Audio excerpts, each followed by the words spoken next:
Madam Clerk, you ready? Yes. We have ordinances under final reading. Items, if there's no objection from council, we'll take items A and B. Okay, Madam Clerk. Item A, an ordinance amending Chattanooga City Code, Part 2, Chapter 5, alcoholic beverages relating to the beer board. Item B, an ordinance amending Chattanooga City Code, Part 2, Chapter 35, relative to the record board. All right, Councilman Ledford. Move to approve, Madam Chair. Second. It's been motioned and properly second. Any comments or questions? All in favor? Aye. All opposed? Motion carries. All right, if there's no objection from council, we'll take items C, D, and E as a group. Okay, Madam Clerk.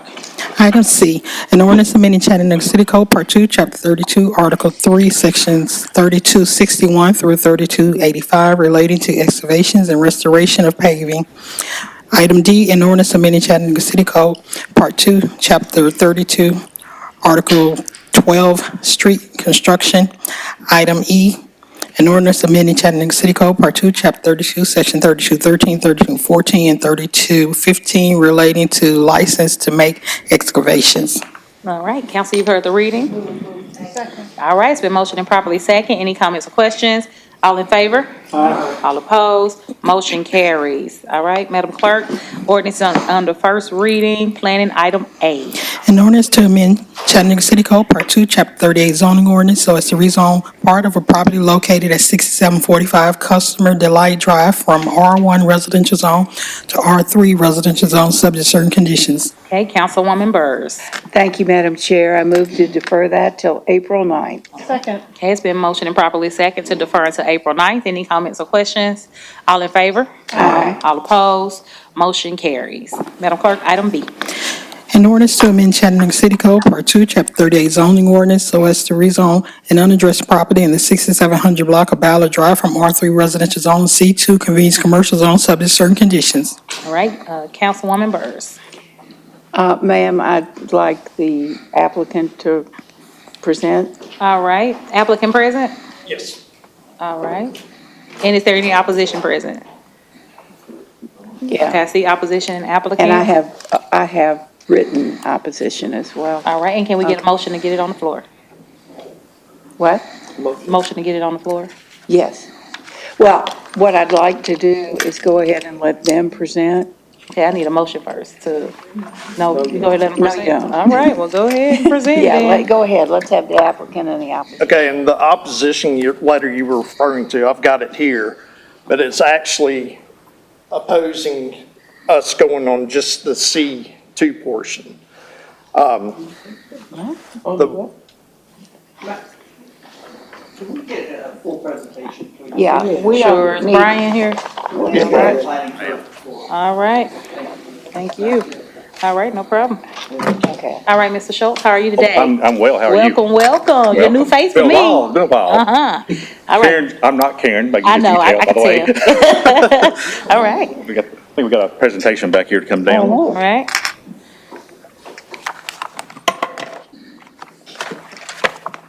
We have the 7 and 2. 7 initial presentation, 2 minutes for rebuttal, and 9 for opposition. Skip to the first one, I think that's deferred. Yeah. Yes. Okay. This is a request to rezone 6700 block of Ballard Drive from R3. It's currently zoned to R3 with no conditions to C2 convenience commercial for a commercial retail store and fuel center. There was opposition in email at Planning Commission, but I don't believe anybody was at Planning Commission in opposition. Staff had a recommendation to deny the request, but Planning Commission felt it met the land use plan and recommended approve with a condition on landscape buffer along Ballard Drive. Here's the aerial view. You can see Ballard Drive to the top along Lee Highway. A portion of this site's already zoned C2. The area outlined in black is the area being requested to be rezoned, so it's a portion of the site being requested to go to C2. And I think that's what the applicant's saying. The opposition letter is opposed, not opposed, they're opposed to denial of the zoning of this site. So again, it's proposed for a fuel center and retail store. Again, portion of site C2, but it's not being rezoned. It's just a little triangle part in black. So, Madam Chair, we had a complete presentation last week, so we don't need this. And Tripp, council already has a copy of all of this. If that's Mr. Atchison's letter, they've already got all that. They have all they need. What I want is your presentation, the applicant's presentation. So, Yeah, I don't need any more from RPA. We did a full thing last week. Just I wanted people to see what the property is, so go ahead. Okay. Excuse me. I'm sorry, 7 minutes for the applicant. If I can get 7 minutes on the clock, please.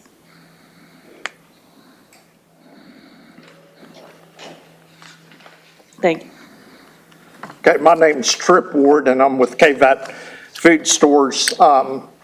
This is what we proposed. The other option was just showing that we could do the grocery store.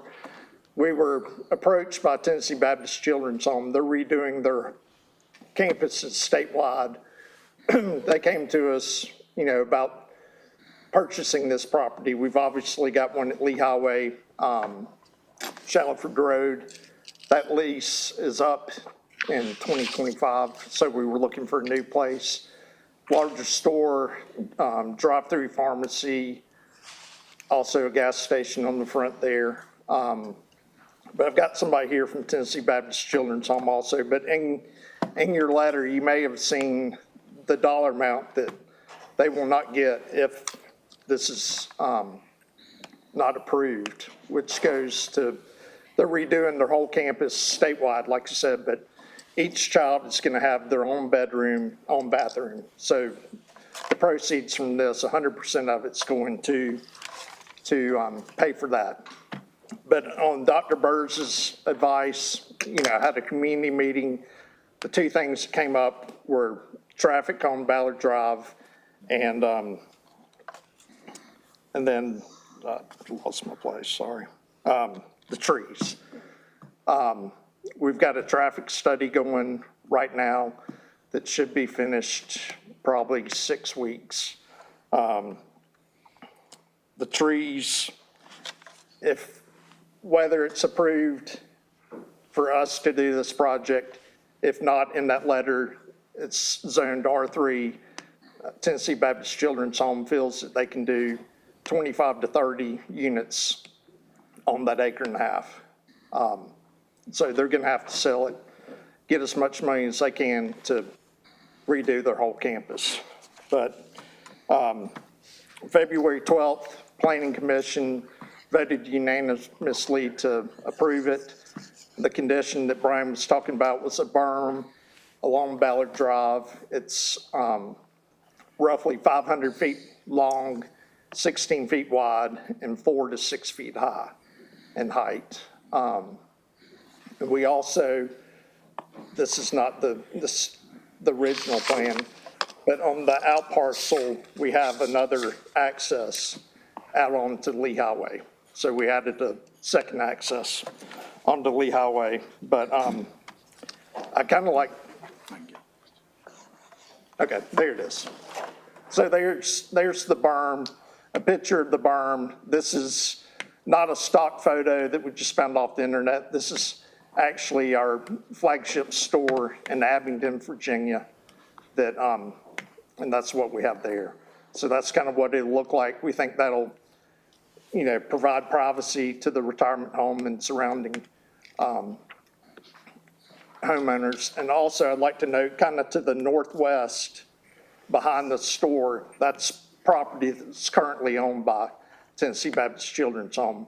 They talked to us about buying it, and we said, no, we want another buffer there for them. But I kind of like Tennessee Baptist Children's Home to kind of talk about it as well, what they plan on doing on the whole campus. Hey, good evening. I'm Patrick Addison. I'm the Vice President of Residential Care at the Chattanooga location. So I do work there, but I also live on that property as well. So these would be our new neighbors, my family's new neighbors as well. Obviously, you've seen our representatives, David Atchison, representing my boss, our president, and myself. with what we feel like would be best for that site, and the reasoning behind that as not only the current property owners, but the long-term neighbors. We're trying to set ourselves up for another 70 years of work and serving families and children in crisis. That's what we've done since 1954 there, and we're hoping to build new homes to do the same for another several decades. We're trying to build safer homes where our 8 kids in each of our homes could have their own individual bedrooms and bathrooms. This plan obviously produces us more revenue to be able to put towards that project, but also it creates, we believe, a better space for our neighbors where we'll plan to be for a long time. That space is with the other option of the 6.5-ish commercial acres and them producing their store and facility on that, then creates not only a grocer as our neighbor, but now a multifamily site right behind it as well, potentially. And our preference there is obviously with a more, not only privacy on the Ballard space, but it just seems like a better fit for that property, of course, in our opinion. We also own 2 houses on Ballard Drive currently right now, the one that's what would be directly behind the store, the one that's adjacent to the 1.55 acres that we're speaking of, along with about 3 doors down, 6608, I believe, Ballard Drive. We own that as well. That's one of our staff homes. And so we have an interest not only on our property on Lee Highway that fronts Lee Highway, but we do have still an interest on Ballard Drive as well. And of course, our neighbors there also. I can answer any questions, obviously, but I don't want to take up any more time. All right, Councilwoman Burris. So one of the things that, I'm looking at the writing that came up, and there's other people that want to speak, but this is just to clarify. Tripp, I believe that you sent out to all the neighborhood. There was one big meeting, and then I guess a number of smaller meetings, not called by me, but called by you. There was. I have it all in writing. I'm not going there. Here's where I'm going. The people in the area got 2 options from you. Option 1, property is rezoned, the store is primarily placed on the rear, the landscaping berm will be there, we feel the berm will lead to a less visible development, the surrounding properties. The second option is the grocery store is built on the 6.5 acre tract that is currently C2. The trees on the C2 property would be removed to make way for the project. No additional landscaping other than current required would be installed along Ballard Drive. Correct. And people were asked, the constituents, the people that were there, were asked which would they choose, right? And they chose it being up to the road. So I have to follow what my constituents want, right? And so I think Tennessee Baptist Children's Home is a really good organization, but I can't go by what you feel is best for the neighborhood. I have to go by what the neighborhood feels is best for itself. So I just wanted to make sure that after all the back and forth, because there was a lot of unclear stuff, that these were the 2 options they were presented to choose from. I'm reading from your note, to Marty and Dee Dee. And they chose the second option. Okay. All right, that's all I wanted on the record. Okay, but, I'm sorry, that's 6, you had 7 minutes. Okay. So now it's time for, and if, we had opposition here, okay, so they have 9 minutes, so, and you'll have a 2-minute rebuttal. Okay. After them, okay? If you would like to come up and say anything, if I can get 9 minutes on the clock, you come right on up to this podium here.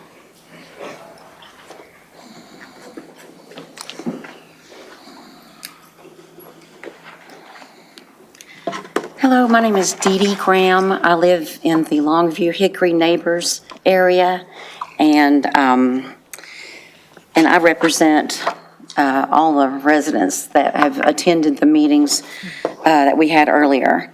I'm going to read it. I don't do well public speaking, so I'm going to read to make sure I get it all said appropriately. As this process began, I held Food City in high regard. My family shopped at their stores in the Smokies when I was growing up. In recent years, I'd seen their president, Steve Smith's friendly face at yet another store opening, and thought to myself that how nice it was that a regional family-owned store was doing so well. At this point, I don't hold them in high regard, or as a good community partner. I'd like to offer 3 examples of why I have felt this change. When Food City found that residents may oppose this rezoning if adequate commercial residential separation was not offered, they started playing hardball. They changed their plans to be a direct affront to the people who would be most affected, the older residents of Hickory Valley Retirement Center. If you look at the 2 plans that we were offered, and were presented as immovable at that time. The plan where they do not use the piece in the back, zoned as residential, there's no buffer, no berm, or significant screening to lights, sounds, or busy traffic of a grocery store. They even place their gas station in front and center to the very doorway that the retirees are using. And they would be able to actually see the gas pumps from their dining room. And the second point is, after a direct request from Dr. Burrs that they offer the adjacent Vaden Village residents some kind of token screening or separation to compensate for some of the loss of their residential vibe, Food City flatly refused anything. Instead, in their surprise new plan, they offered a side entrance that would actually funnel cars into Ballard Drive as a direct entrance to the gas pumps. Number 3 is the documented bad faith action of pitting the community against the children's home and vice versa to achieve a capitulation and to drive up worry and concern. The Food City representative has repeatedly and directly said they will not put in a landscaping berm unless they get their zoning choice, saying they would not be able to afford to put in one because of that. This is also the same story the Baptist Children's Home has been given for the possible loss of their R3 property sale, which they had come to count on. So I called in our Longview Hickory neighbor, Dave Gardner, who is a builder and owns a commercial landscaping company, as many of you know. Dave said to tell you that it was impossible with his schedule to be here, but he asked me to say that this cannot create the berm ploy was just that, a ploy. The cost of such a berm, at the most, is a $2,000 to $3,000 expense on this multi-million-dollar project. Instead of negotiating with us, they have opted to resort to strong-arm tactics, unveiled threats, and telling alternate stories behind the scenes. Their presentation of these plan choices was no choice at all, really. And this was to be to their soon-to-be neighbors. But what do? Do we try to get stipulations put into this plan by the city of Chattanooga and force Food City to be a considerate neighbor? In my last conversation with Mr. Ward, he mentioned having a ban on nuisance businesses placed on any of the out parcels that might sell in the near future. If we could get that insurance, plus the security requirements, plantings, and the berm, which is a big contention, across from the senior home, and other pre-mentioned conditions, there could be a way for us to come out of this with our skin. Mr. Ward has said that Food City will not wait until an agreement can be reached. He is opposed to deferment and has indicated that they will go forward with their community-damaging choices if we don't vote to rezone now. Well, we've made our choice, and it's not to rezone under these conditions. As to most of the neighbors at this section of Lee Highway, we were thrilled to know we were getting a large, fresh, bright new store at which to shop for groceries. We would love to see a way to take the bad flavor from what could be an exciting project. Friendly words have been delivered by their representative, but their intimidating actions are speaking so loudly that we can't hear them. Thank you. Thank you very much. Is there anyone else in opposition that would like to speak? All right, thank you so much. I do want, for the record, I have a signed petition of a number of the residents from the retirement home. Okay. And I do also have a note from the head of the Vaden Village group who both, they all say they choose option two, Okay. which was the option presented to them by the applicant, which is interesting because it's the applicant's choice and they chose. And yes, indeed, now the strong arm stuff is starting. Okay, so we'll have the applicant Sure. come up for 2 minutes. Put those letters in the minutes. So we don't- Okay, and make sure you put the Sure. letters in minutes. I take offense to the word strong arming. I told both of y'all that we do not, if we do not own that property, we cannot put a berm on property that we do not own. We cannot do that. And the regulations, you can ask Brian, I've asked him. The only thing we're responsible for, if, on the C2, is what's currently regulations.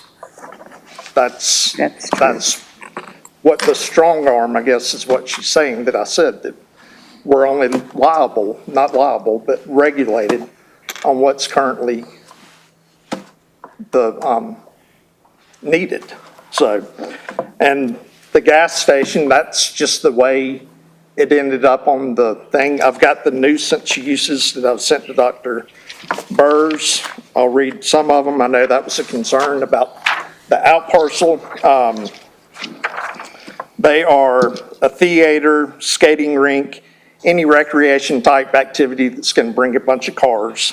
The main thing, that I know people are probably massage parlor, laundromat, landfill, call center, store business stealing and sexually oriented materials or entertainment, a game room, bowling alley, video arcade, or pool room.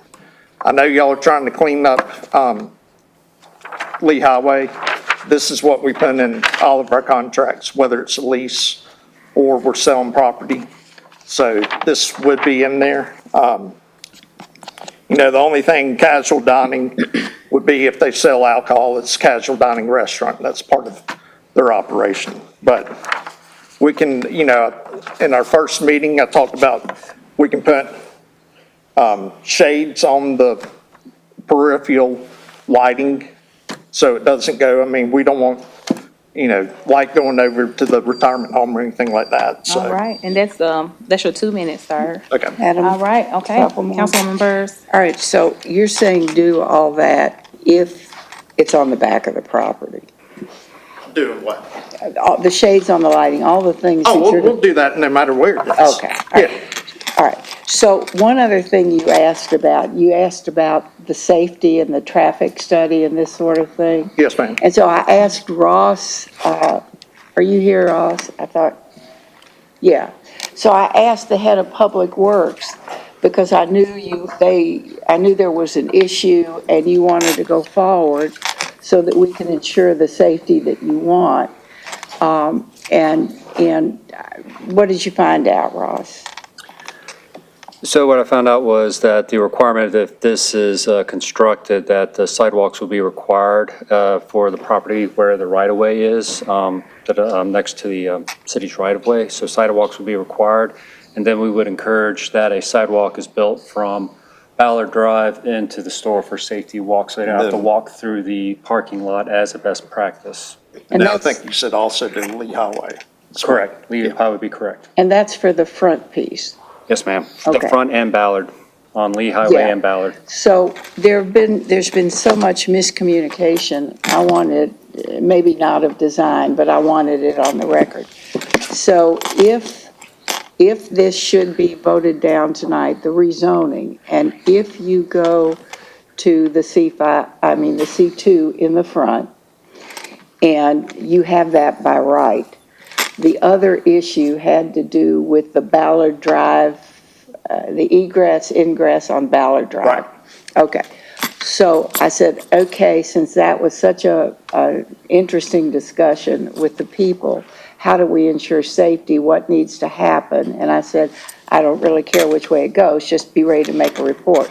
And so you're saying if they are held to the C5 and they want the ingress, egress to Ballard Drive on the C5, excuse me, C2, the sidewalks would be required. That's correct. Okay. I just wanted whatever you, I want them to be playing with full information. Okay. Okay, thank you. And via our email also, I said anything that the traffic study comes back, we'll take the traffic departments and the traffic study's recommendations. Yeah, We're well, open to doing- that is them. Yeah, that's what, yeah, That is that's them. what I'm saying. Yeah. Traffic department and the traffic study, What whatever about they recommend. crosswalks? Ross, is there any requirement there? I know that's paint, but is there requirement for that? So that it's all in the record. So we would need to do a study to see if a crosswalk would be required for the sidewalk to the other side of the street. So Okay. right now, it's not known at the time, depending upon traffic counts and things like All that. right. So I guess at this point, since that's out there, you understand that if you make the cut into Ballard Drive, you'd have to abide, as anyone would, by whatever their study is. Yes, ma'am. Okay, We're thanks. agree- Yes. Okay, great. I just wanted it all on the Yeah, via record. email, that's what I said. Great, super, we're good. All right, and I have a question from Madam Vice Chair. Thank you. To the applicant and then the representative from the Tennessee Baptist Children's Home, I've read the email that was sent to the entire council, and there was a tone in that email. And then the presentation that you all gave and the choice of words that you all have chosen, to me, came across as a threat to this council, as an attempt to strong-arm this council. If that's not your intent, I would just encourage you to think carefully about how you choose your words in the future. You know, to the Tennessee Baptist Children's Home, to say that if we don't approve this, then it would be multifamily, implies that multifamily is a bad thing, and it's actually already zoned for multifamily. Furthermore, R4 is multifamily, which is what the Tennessee Baptist Children's Home is. So I am concerned with the choice of words that you, and the choice of tone that you all have brought to this council, that you may damage the relationship that the Tennessee Baptist Children's Home has with the community at large. So I would encourage you to think about that, and I appreciate what Ms. Graham brought to the discussion about how a commercial entity within its property rights chooses to be a neighbor or not a neighbor when it comes into a community. So just some food for thought. This council does not like to be threatened. We really are very thoughtful about the way that we consider cases. We look at all the facts, we listen to the community, and we make our decisions. That's all. Thank you. All right, thank you, Madam Vice Chair. All right, we've heard from applicant and opposition. Councilwoman Burrs, what's your pleasure? I'll move to deny. All right, have a motion to deny. Second. Okay, it's been motioned and properly second to deny. Any comments, any additional comments or question, Councilman Ledford? No, ma'am. Oh, okay. All right, all in favor? All opposed? Motion carries. Thank you all so much. Madam Clerk, item C. An ordinance to amend Chattanooga City Code, Part 2, Chapter 38 zoning ordinance, so as to rezone property located at 1921 Central Avenue from M1 manufacturing zone to RTZ residential townhouse zero lot line zone. All right, Councilman Ledford. Yes, ma'am. Is there any opposition? I'm so sorry, okay. Thank Is, you. And the applicant, Is the please. applicant present? Yes, ma'am. I see the applicant, any opposition present? All right, Councilman Ledford. Move to approve, Madam Chair. Second. Thank you so much for the motion and properly second. Any comments or questions? All in favor? Aye. All opposed? Motion carries. Thank you so much, Councilman Ledford. Madam Clerk, item D. An ordinance to amend Chattanooga City Code, Part 2, Chapter 38 zoning ordinance, so as to rezone property located at 1310 East 36th Street from M1 manufacturing zone to R2 residential zone. All right, is the applicant present? Any opposition present? All right, Councilman Ledford. Move to approve, Madam Chair. Second. Okay, it's been motioned and properly second. Any comments or questions? All in favor? Aye. All opposed? Motion carries. Item E, Madam Clerk. An ordinance to amend Chattanooga City Code, Part 2, Chapter 38 zoning ordinance so as to rezone two unaddressed properties in the 3600 block of Alton Park Boulevard and the 300 block of West 37th Street from M1 manufacturing zone to R3 residential zone. All right, is the applicant present? Any opposition present? Councilman Ledford. Move to approve, Madam Chair. Second. Okay, it's been motioned and properly second. Any comments or questions? All in favor? Aye. All opposed? Motion carries. And item F, Madam Clerk. An ordinance to amend Chattanooga City Code, Part 2, Chapter 38 zoning ordinance so as to rezone property located at 1620 Riverfront Parkway from M1 manufacturing zone to the C3 central business zone subject to certain conditions. All right, the applicant present? I see an applicant. Any opposition present? All right, Councilman Ledford. Madam Chair, before I move to approve, can I ask the applicants if they're okay with the conditions? Very good. Move to approve, Madam Chair. Thank you so much. Any comments or questions? All in favor? Aye. All opposed? Motion carries. Thank you so much, Councilman Ledford, for carrying those for District 7 and Councilman Smith. All right, under resolutions, item A. A resolution authorizing the administrator for the Department of Economic Development to apply for and, if awarded, accept emergency solution grant funds from the Tennessee Housing Development Agency, THDA, to be used for rapid rehousing activities and staff support for an approximate amount of $134,375. All right. It's been motioned and properly second. Any comments or questions? All in favor? All opposed? Motion carries. Item B. A resolution authorizing the city finance officer to renew a contract with Henderson Hutchison and McCullough LLC relating to external audit services for year 4 for an amount not to exceed $136,360 and an annual renewal in year 5 for an amount not to exceed $137,720. Okay, it's been motioned and properly second. Any comments or questions? All in favor? All opposed? Motion carries. If there are no objection from council, we'll take items C and D as a group. All right, Madam Clerk. Item C, a resolution confirming Mayor Kelly's appointment of Sidney Smith to the Chattanooga Public Art Commission for a term beginning on March 13, 2024, and ending on March 12, 2026.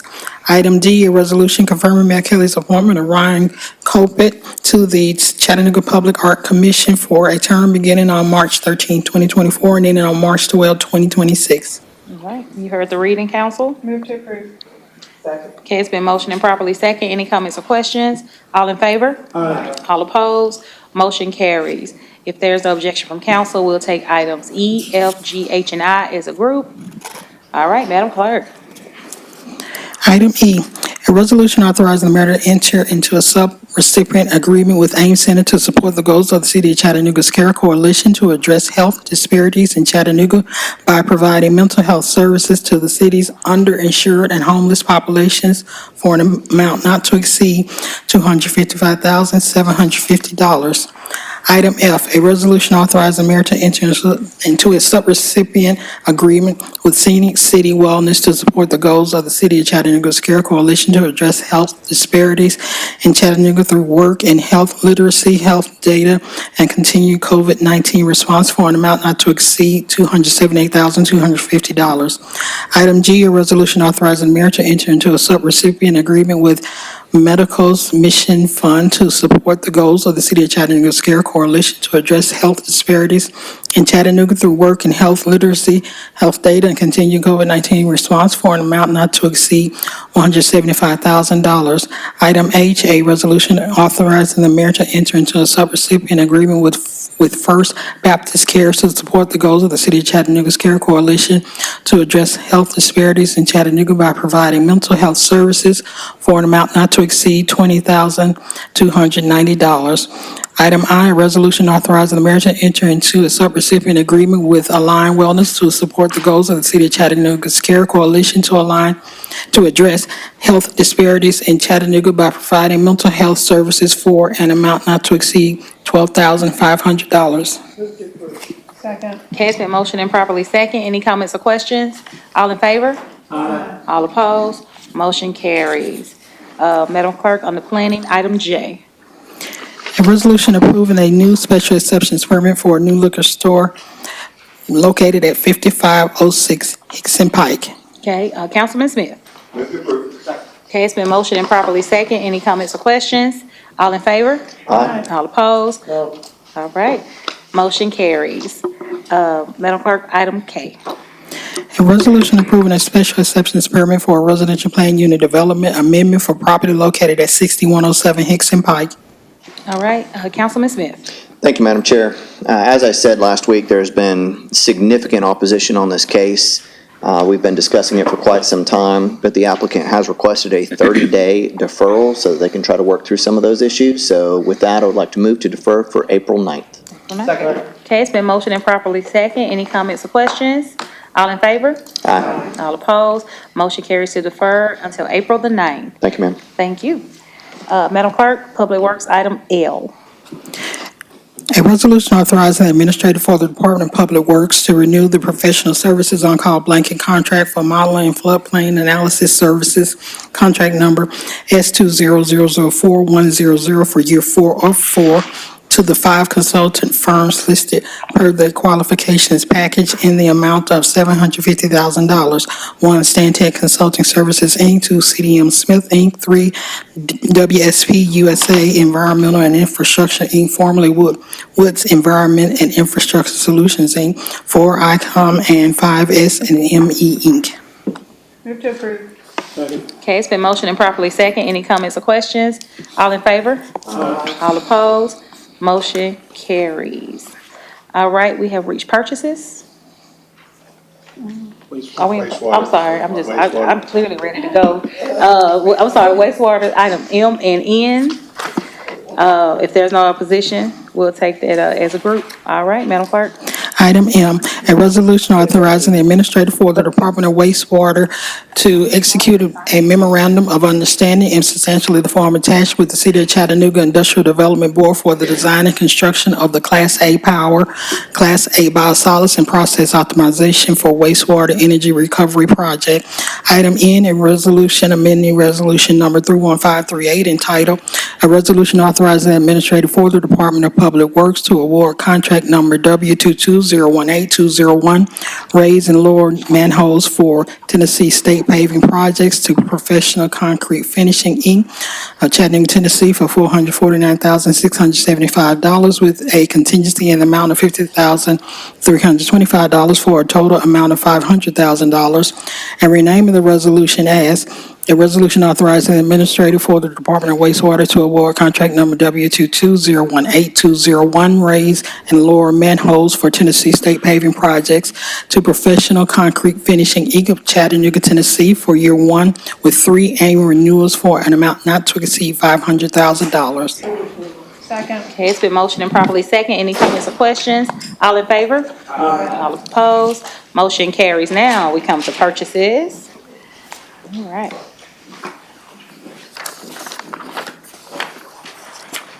Good evening, council. We have 5 purchases recommended for approval this evening. The first is from the Department of Public Works, the Division of Transportation. This is a new blanket contract for asphalt rejuvenation agent. This will be a 4-year agreement not to exceed $520,198.28 per year. The apparent low bidder did not submit the required documentation, therefore making them non-compliant. The award will go to Pavement Technology, Inc. as the best bid for the city of Chattanooga. The second item is from the Street Maintenance Division of Public Works. This is for grounds maintenance for city right-of-ways for short properties. This is a year 3 contract renewal. The supplier, Excellent Lawn Care, requests a price increase of 5% due to the increase in labor and equipment. The new annual estimated amount will be $152,000. Third purchase is from the Street Maintenance Division of Public Works, also grounds maintenance for city right-of-ways. This one is for long properties. This is a year 3 contract renewal. The supplier, Excellent Lawn Care, requests a price increase of 5% due to the increase in labor and equipment. The new annual estimated amount will be $237,000. The fourth purchase is from the Street Maintenance Division of Public Works, also grounds maintenance. This one is for Enterprise South Industrial Park. This is a year 3 contract renewal. The supplier, Excellent Lawn Care, requests a price increase of 5% on this line item as well. The new annual estimated amount will be $57,000. The fifth and final purchase is from the Fleet Management Division of Public Works. This is a year 3 contract renewal for Satina products for police SUVs. The supplier On Duty Depot, Inc. requests a price increase of 6% due to the yearly manufacturer's increase in labor and equipment. The new annual estimated amount will be $133,000. All right, council, you've heard the purchases. Second. Okay, it's been motioned and properly second. Any comments or questions? All in favor? All opposed? Motion carries. We have one RFP format recommended for approval. This is from both the Mayor's Office and the Innovation Delivery and Performance Department. The City of Chattanooga plans to issue an RFP for an essential community services hotline as a fundamental element of the work required to reach One Chattanooga. The city is committed to connecting community members with the resources necessary to live a happy and healthy life. The most significant barriers to receiving assistance can oftentimes be a lack of awareness of resources and/or identifying which organization best fits the given needs despite our community's abundance of social service providers. To ensure the highest level of care and success, the City of Chattanooga will seek proposals for the administration of an essential community services hotline. There are numerous providers and platforms available to provide call center services, so competitive sealed proposals will allow us to evaluate the best approach for providing this essential service. All right, Councilman Ledford. Thank you, Madam Chair. Julia, this is in reference to a 211, not our 311, obviously. Yes, sir. Okay, very good. Move to approve RFP. Second. Okay, it's been motioned and properly second. Any comments or questions? All in favor? Aye. All opposed? Motion carries. All right, our last item, just an update on an emergency purchase, is from the Fleet Management Division of Public Works. This is an additional increase for freight in the amount of $7,118.75 for 3 garbage truck rentals from Big Truck Rentals. This emergency purchase was originally reported on January 30th of this year, with one increase approved on February 27th. The new total for purchase number 134277 is $61,718.75, and we do anticipate one further update to this emergency purchase in the future. All Thank right. you. Thank you so much. I think we have an announcement from our city attorney. Yes, ma'am. The V&B Corporation DBA Vine and Barrel was approved tonight as the resolution number 9J. The city has determined that those applicants are not in violation of any of the requirements that would require them to do otherwise at 5506 Hickson Pike, Chattanooga, Tennessee, and that location is appropriate. And as such, the council has approved it. All right, thank you so much, Phil. All right, we come to committee reports. Councilman Henderson.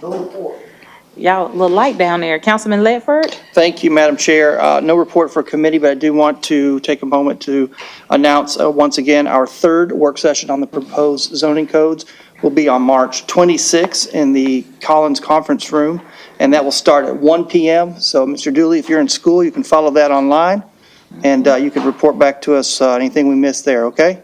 All right. Very good. Thank you. Thank you, Madam Chair. All right, thank you so much, Councilman Ledford. Councilwoman Coonrod. Councilwoman Knoll. No report. Councilwoman Burrs. Thank you, Madam Chair. Budget and Finance will have a work session next week, beginning at 2 o'clock. Yes, ma'am. Madam Vice Chair. Thank you, Madam Chair. We had a meeting of the Affordable Housing Committee today where we received a presentation on proposed changes to our affordable housing pilot policy. And that will be on the agenda in the next couple of weeks as a resolution. All right, thank you so much, Madam Vice Chair. Now comes time for persons wishing to address the council. If you would like to address the council, please line up behind this podium as our city attorney reads the rules. And at the end of each council business meeting, the chair will recognize members of the public who wish to address the council. Here's your rules. Each speaker wishing to address the council can only be recognized at the microphone provided up front for that purpose. Can't have more than 3 minutes to speak, and you can address the council only upon matters within their legislative and quasi-judicial authority and not on matters which are not under their authority or regulated by other governmental bodies or agencies. You can't use any vulgar or obscene language nor use the floor to personally attack or personally denigrate others, and address your comments to the council as a whole and not make comments towards individual council members.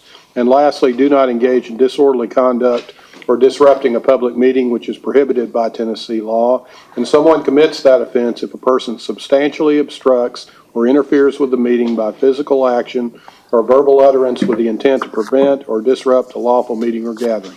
Having stated those rules, please go ahead, sir. Hi, my name is Benjamin Fleet. I live in District 1, just off Cherokee Boulevard. I have some handouts here for additional context, if that works for you guys. I'm here to speak about the sidewalk that is closed along the construction site at 306 Cherokee Boulevard, which is across from Crystal and Embargo Restaurant. More than 3 weeks ago, this sidewalk was illegally torn up and closed without permission from the city or TDOT. This forced pedestrians to have to walk in a traffic lane on Cherokee Boulevard where cars are often speeding. This was over 3 weeks ago.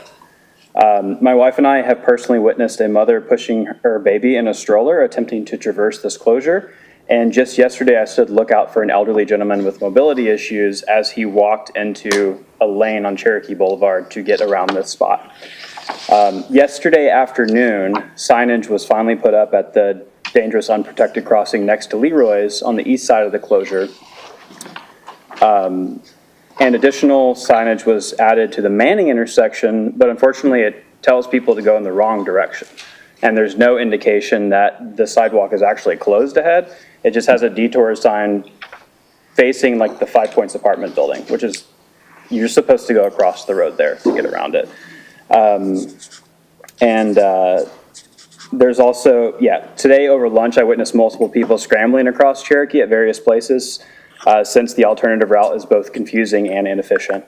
The crossing by Leroy's and Embargo basically requires you to step out into traffic and pray because as anyone here knows who's tried to cross there, cars speed through and they just don't stop. You have to actually put yourself into the road. As many of you may remember, a woman was hit at this crossing last year and suffered serious injuries, and it's still just as dangerous now as it was then. City Code Section 3265, this is kind of related to something that was passed today. It says, if any sidewalk is blocked, a temporary sidewalk shall be provided which shall be safe for travel and accessible to all users, end quote. I would argue that the current setup does not meet this criteria, and as you can see on the printout, the alternative cannot really be described as accessible. The sidewalk is in horrible shape on the other side. So that's why I'm asking the city to enforce an immediate creation of a temporary sidewalk either over or around the closed section. This could be steel plates, scaffolding, lane closure, anything that needs to be done. According to the city code, the developer or contractor would actually foot the cost of that. I would also like to request improvements at the crossing I've already spoken about by Leroy's and Embargo. At the absolute least, we need flashing lights at this intersection. I don't know about everyone else, but I don't like playing Frogger in real life when I'm crossing the road. It's not very fun. I think that's it. Thank you guys for hearing me out. All right, thank you so much. And if you would see Kevin back there, I just want to call Kevin because I hadn't called him.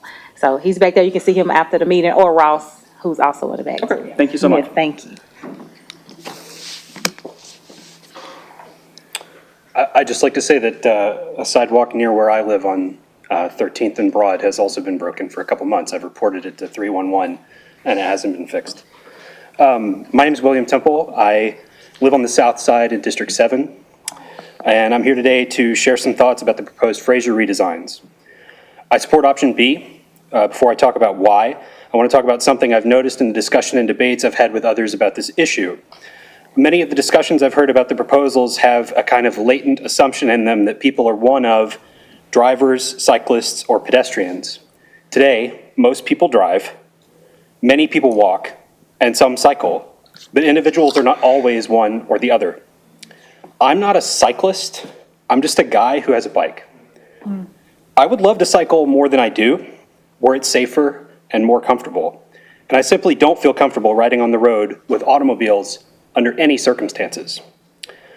I know that I would choose to cycle if it were safer and more comfortable because I did before. Between leaving Chattanooga in 2013 and returning 3 years ago, I lived for a few years in Boulder, Colorado, where they have beautiful and extensive cycling infrastructure, like cycle paths that are not just separate from the roads, but totally removed. For me, cycling there wasn't a hobby, a sport, or a leisure activity.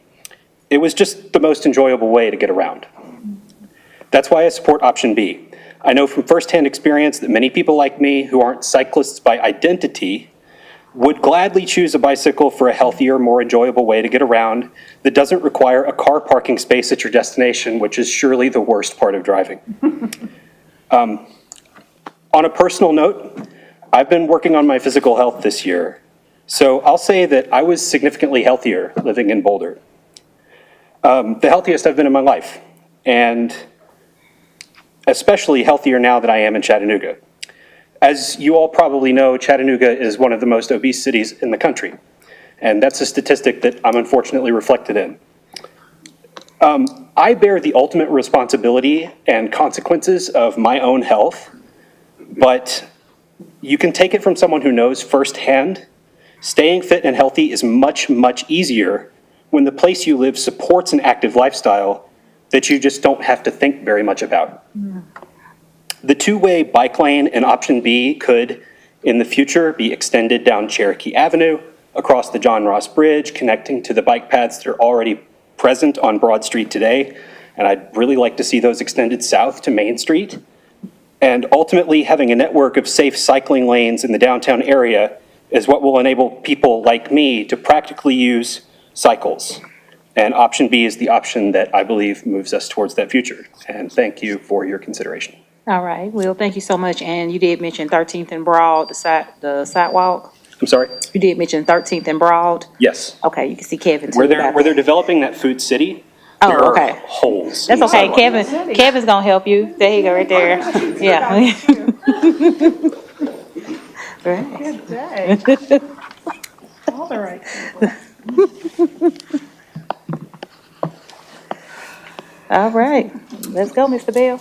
Well, thank you, Madam Chair. Monty Bell, the homeless journalist, the gray-haired fox, the man with the $1 trillion voice.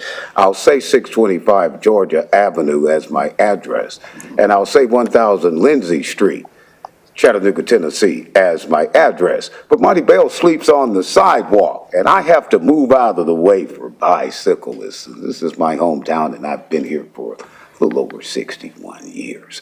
Maybe one day I can come to this city council and talk about what it's like to just be a human being, wanting to grow up in his own hometown and be a man, and not be what somebody else says that I am. But I am as I am, and I'm here tonight with limited time to introduce to all of you. I don't know where any of you come from, and that's not a negative phrase. We've got some articles in the paper about where are people from in Monty Bell's hometown. We're going to increase those kinds of coverages because we don't have a news department here that tells any stories about what happens to the locals. I don't know where you're from. But what I do have for some of you there, and it's for the county too, an ouster removal procedure. And this is what's going to happen. I don't know who educated you. I don't know where you went to college or anything like that, but you've been here tearing down my high schools and everything else, and I want you gone. Immediate removal from office ouster. This is an all-civil proceeding, so nobody gets out. I need more time. We don't have it, but let me go on. This is for the entire 11th Judicial District Court in the city of Chattanooga, the county of Hamilton, and the state of Tennessee for your past due payments. $211 billion, $34 million is still past due for your fraud. Not only that, it's for compensatory and punitive damages. That involves the legal department. Now, what it says here for noncompliance, week before last, the county attorney is on record for failure to comply with the Open Records Act. It started from the city attorney. We don't have the time. I was just taken off by the bicycle conversations when I'm living on the streets. Priorities. This is very important. I'm going to leave it here for you, Madam Chair, to give to your city attorney. He doesn't understand what fraud on the court means. He certainly doesn't understand what a removal from office ouster is. We're going to start with the county attorney on tomorrow. And I guarantee you when I remove him, sir, you're going to understand I can come to Signal Mountain and anywhere you are to remove you out of the life of Monty Bell, the homeless journalist, the gray-haired fox. All right. Thank you, Mr. The man Bell. with the $1 trillion voice. All right, thank you, Mr. Bell. $211 billion. All right, Mr. Bell, you're doing a lot is for today your now. fraud. Just leave the stuff, yeah. Thank you so much. All right. Hey, Nathan. How you doing? Good, pretty good. My name's Nathan Bird. I live in District 7. When creating transportation policy, it's helpful to ask, why do people ride bikes? Many people cycle for sport, training for races like the Ironman. Many people cycle for leisure using our amazing trail systems, and I thank you for keeping those trail systems so amazing. But the last group is those who cycle for transportation, and it's the group that I most closely identify with. I ride my bike to drop my son off at school and to get to work. I ride my bike to pick up groceries and to go to the library, and I ride my bike here to city council meetings. It's parked right outside. I ride my bike because I enjoy the fresh air, the exercise, and not having to pay for gas or parking. And it's worth noting that every trip that somebody takes on a bike means one less car on the road. It means less congestion. It means cleaner air. This is the climate action plan that you passed in action. When I listen to this council and this administration discuss cycling and cycling infrastructure, I cannot help but feel that there's a misunderstanding of this last group, people who cycle for transportation. I hear government officials saying things like, quote, "We have a lot of areas of the Riverwalk that I don't necessarily see people using," or, quote, "We would prefer to send our bike traffic through the park." So I'll say this, the Riverwalk does not always get me where I need to go. It gets me a good bit of the way, but it doesn't get me to my final destination. River Street does not always get me where I need to go. So in creating transportation policy, we need to ask, how do we safely and efficiently get people where they want to go? And this is less important for young professionals like myself. I have choices. I can take my car if I need to. But how do we make sure that the minimum wage employee who can't afford a car or the formerly incarcerated individual who doesn't have a driver's license is able to get to work safely and efficiently? Sometimes, not always, but sometimes bike lanes are the answer.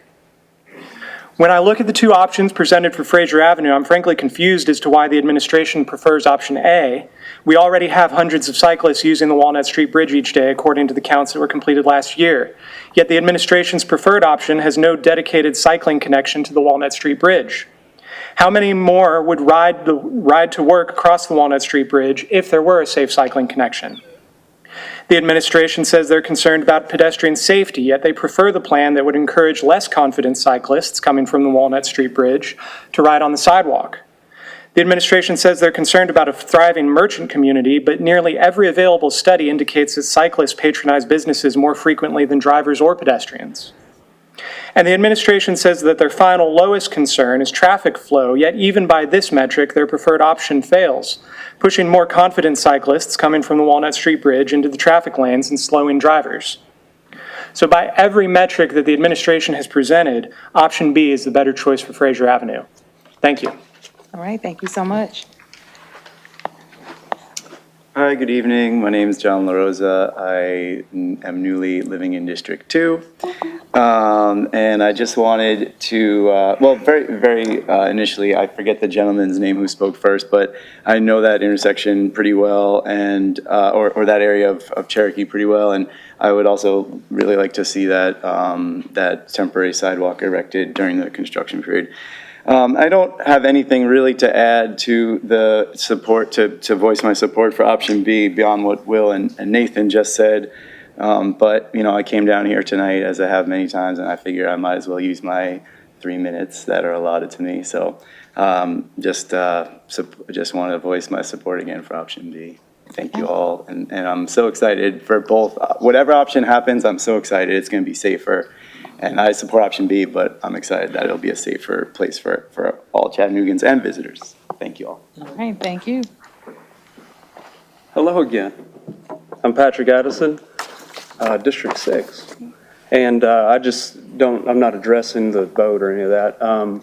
Simply my tone earlier and the intent of my comments were specifically to the multifamily comment, was specific more towards the revenue and our ongoing mission of what we're trying to do and what we could produce as far as that to achieve our hope of continuing our work for decades to come there, not to say that multifamily neighbors is not an appropriate neighbor. I can't speak for Mr. Tripp and the buyer or even our representative that emailed you, but I can personally speak for myself and my own comment and intent, and that was that. And so I wanted to stay and take my time as a citizen to do that. All right, Thank you. thanks so much. All right, council, I see no one else wishing to address us. What's your pleasure?